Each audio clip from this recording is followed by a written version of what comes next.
इस बीच एक बड़ी खबर आपको बता दें, इजराइल ने लेबनान पर हमला जारी रखा हुआ है। आईडीएफ ने यानी इजराइल की फोर्स ने हिजबुल्लाह के ठिकानों को निशाना बनाया है। हिजबुल्लाह के कई ठिकानों पर आईडीएफ की तरफ से भारी बमबारी की गई।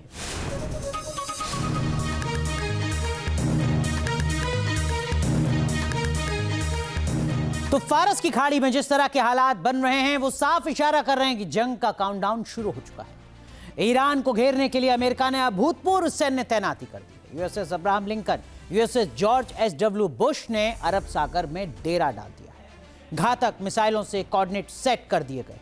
सैकड़ों की संख्या में फाइटर जेट डिप्लॉय कर दिए गए हैं। लेकिन ईरान के स्वार्म ड्रोन अटैक से निपटने के लिए अमेरिका ने जंग के नेक्स्ट फेज में एक नए फाइटर को उतारने की प्लानिंग कर ली है। ये योद्धा है loyal wingman drone.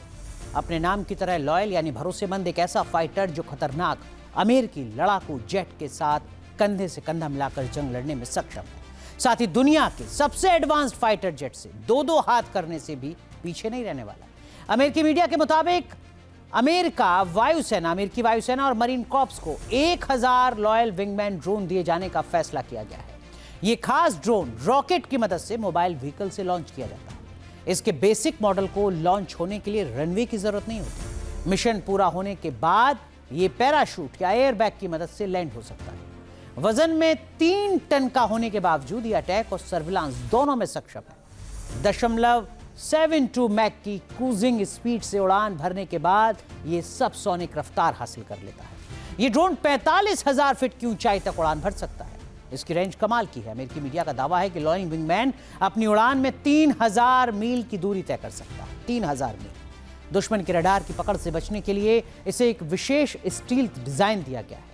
Loyal wingman guided bomb और मिसाइलों के साथ परवाज कर सकता है और अपने टारगेट पर सटीक हमला करता है। ईरान के खिलाफ लॉयल विंगमैन जैसे घातक हमलावर ड्रोन की संभावित तैनाती सबूत है कि जंग का नेक्स्ट फेज भीषण होगा। अमेरिका ने इजराइल को भी घातक हथियारों की सप्लाई शुरू कर दी है।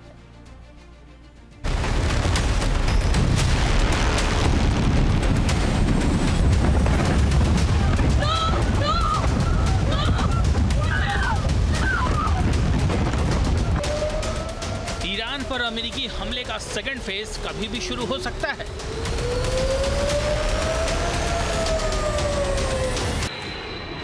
घातक अमेरिकी फाइटर जेट अगले कुछ घंटों के बाद कभी भी ईरान के रणनीतिक सैन्य बेस, ऊर्जा ठिकानों, मिसाइल साइलों और एटमी फैसिलिटी को टारगेट कर सकते हैं।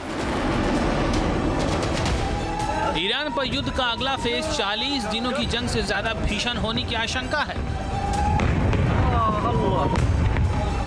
और इस बार के प्रहार में इजरायली डिफेंस फोर्स निर्णायक भूमिका निभाने वाली है।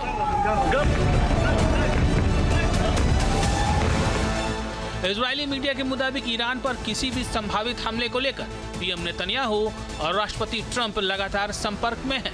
अमेरिकी राष्ट्रपति के सिचुएशन रूम की बैठक से पहले नेतन्याहू ने ट्रंप से हॉटलाइन पर लंबी बातचीत की है। ट्रंप से फोन पर बातचीत के बाद प्रधानमंत्री नेतन्याहू ने सिक्योरिटी कैबिनेट की बैठक भी कर ली।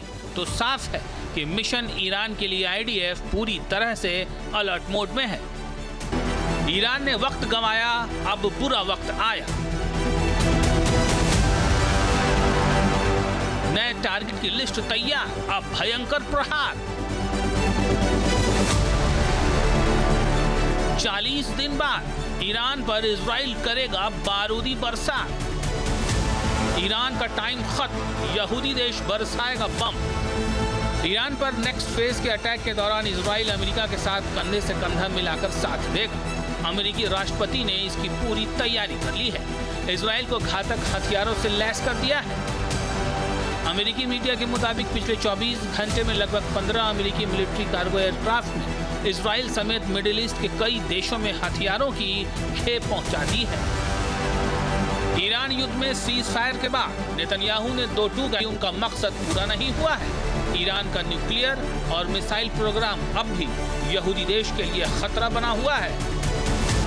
इजरायली प्रधानमंत्री नेतन्याहू यूएन से लेकर अमेरिका समेत कई दूसरे मंचों पर बार बार ये दावा करते रहे हैं कि ईरान का एटमी प्रोग्राम दुनिया में तबाही की वजह बन सकता है, लिहाजा इसका खत्म होना जरूरी है।